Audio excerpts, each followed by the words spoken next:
Hi guys, welcome back to our channel. We are the Little Feathers. Let me introduce you to our birdies. These two are Chichi and Tutu. They were the first birdie purchase. And siguro mga 3 years na sila sa amin. Hindi sila nagkaroon ng babies, pero pinaka-sweet itong dalawa na ito, lalo na pag-aalis kami. Sobrang sweet and sobrang malambing. Sila yung nag-introduce sa ibang birds na matuto mag-ganito. So, pag rest day namin, ganito yung ginagawa namin para na rin mag-bonding sa kanila. So, lahat ng birdies namin, yan, parang, this is the way, our way of bonding with them na din. Minsan lang kulang sa time kasi sobrang dami na nila, hindi na namin ma-accommodate lahat. So, pag lahat na sila sinusubuan namin, kulang talaga kaming dalawang mag-asawa para ma-accommodate sila. So, yan, ito. Hindi ka lang agad, pero tiis na lang kasi nakikita mo naman silang masaya eh. So, yan. Kakagulo na po. Ito, si Daddy G at si Azrag. Anak niya na yun si Azrag. So, ayan.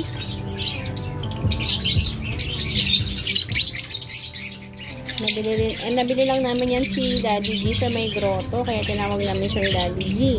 So, pinaired namin siya doon sa isang mommies na yan, si Mommy M. Regalo siya sa akin ng friend ko nung birthday ko 2 years ago.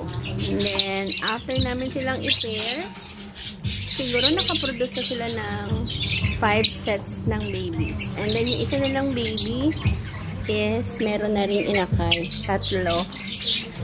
Vlog ko na lang soon pag kasi medyo sensitive yung isang pair na yun. Tapos ayan, si Abiel, nagmo-mold siya as we speak. Ginagamot naman namin siya pero hindi ko lang alam at ba't hindi pa rin gumagaling. Magwa 1 month na siyang ganyan. Irritable na, lahat inaaway. Pero yan, nag-seek na ako ng help, may munting ibunan. And binigyan kami ng idea na pwede siyang magamot ng spray mist. Which is ayan, binilan ko na sila.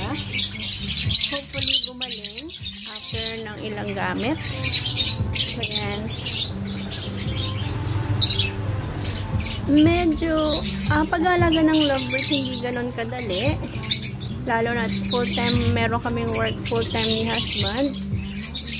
Sila lang iiwan dito pag may work kami. Pero low maintenance naman sila. Basta we make sure na bago kami umalis, naka-ready yung food nila.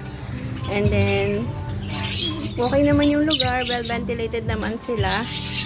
So, I think it works naman kahit sila lang during the times na nasa work kami ni husband. So, ayun.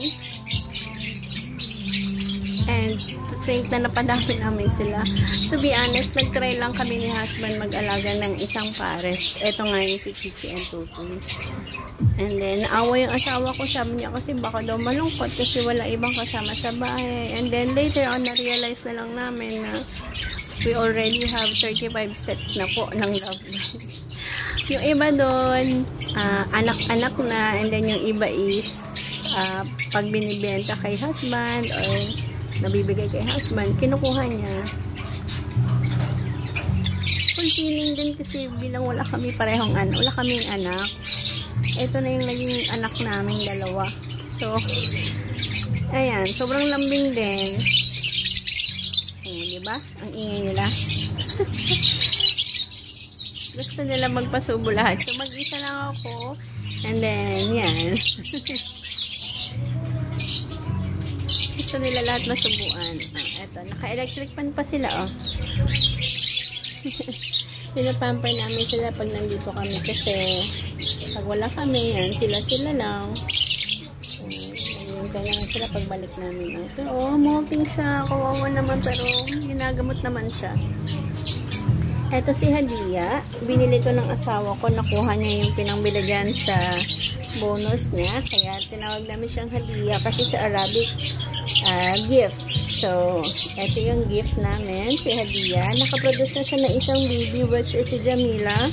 Kaso, sa sobrang kapabayaan ko na lumipad, papalitan ko lang sana yung tubig na dito kasi lumipad, hindi ko na siya nakuha. Then, pero awa naman ni Lord, ni Allah, meron kaming bagong babies from them, 3. Hopefully, 2 na lang namatay pala isa. Hopefully, lumakin,